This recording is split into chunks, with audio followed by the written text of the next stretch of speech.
Hey everybody, welcome to this week's Leadership Moment.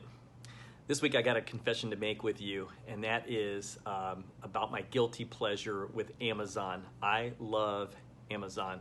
I find myself on the app all the time when I get a chance, and able to kind of look for things to help, at this point, really try to automate my home as much as possible. So using the Amazon Alexa to turn lights on and do different things, and I've got some serious problems going on here. But after having box after box delivered to our house, we ran into a small issue, and I needed to talk to their customer service center. And I got a hold pretty quickly of a live person by the name of Ben. And I was so impressed with Ben this week. And so Ben from New York, this is for you.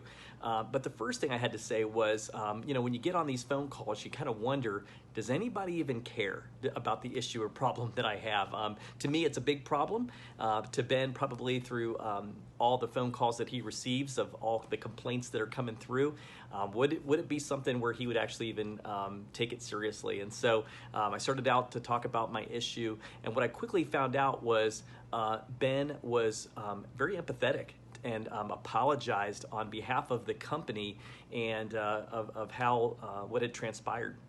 And I was just really caught off guard by that, the personal voice that came through, and just that he really had that same concern, and kind of spent a little bit of time with me to kind of share like how sad I must have been of not getting it correct the first time.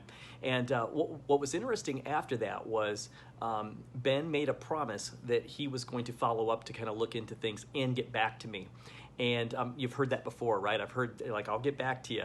And what I came to find out is after I hung up with him and we made sure that we had the correct information, he had my contact information, I found out that about 2 or 3 minutes later, I received this automated email, not just from Amazon, but from Ben to say, here's what happened in our phone call, and I just want to make sure I've got that complete, and I'll get back with you shortly when I'm able to get an answer. And so I thought it was the standard sort of protocol that has to happen right there. Didn't think much about it. Kind of made a note to myself to call back in a week if I hadn't heard anything else.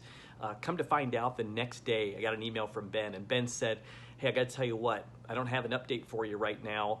No news has transpired from the last time that we spoke yesterday, but I want to let you know that I'm on it and we're going to figure this out. And I thought, wow, that was pretty cool just to be able to have that check-in right there. 2 more days goes by, and Ben sends a reply back to me, and now we're pretty much friends at this point. And Ben says, I got to give you an update that I received a conversation with the company. They said they're going to be issuing some information back. Should let you know tomorrow. And so we left it at that. And so I kind of, still half waiting to see if this is actually going to be true or not. But lo and behold, the very next day, Ben said, we figured it out. We found out where the mistake was. Here's the correction. And here we go from there. And at the bottom, do you have any questions for me? I said, no, appreciate your time.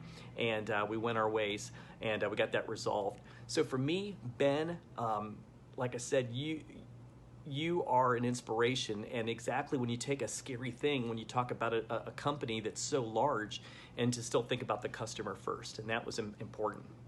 I think about that in our daily roles. Regardless of our titles, we have families, we have parents, we have students that sometimes have those same type of anxieties, and if not even more than just not receiving a shipment the way that they had intended. And I think about those practices that Ben put in place. The first one was being not just responsive, but being empathetic, and just kind of spending some time to say, I'm sorry that happened. It wasn't Ben's fault, but still he spent some time to help come alongside me and really spend some time to say, I understand, and that gets frustrating after a while, I understand that. And then he said, I'll get back with you. And again, I know that there's 1,000 things going on in Ben's world, but Ben came through. And it's not always about necessarily having the answer the very next day, but sometimes just being able to say, it's still on my radar, and here's an update for you if I can give you one. And I think that those things matter. If Ben hadn't been able to come through or I hadn't heard anything, even though he was working behind the scenes on anything, it probably would have ramped up my anxiety. But still having those check-ins really helped out. So as you go throughout this week, I encourage you to think about being the Ben in your places as far as, when you still first get an email, for example, maybe it's an opportunity to pick up the phone and respond, to spend some time, a little bit in empathy before we go into that fix-it mode mindset. And then the next one is while you're working on the work to try to address the issue, think about those checkpoints that might be able to just check in with the family or the student and the parent, maybe even the staff member, to say, I don't have an answer for you yet, but I'm working on it, and this is the steps that I've taken so far, and I'll keep on this. I think those things are important, especially right now as families, right now, students and staff are in a place of just wanting to kind of think through and how to navigate all the things that are happening.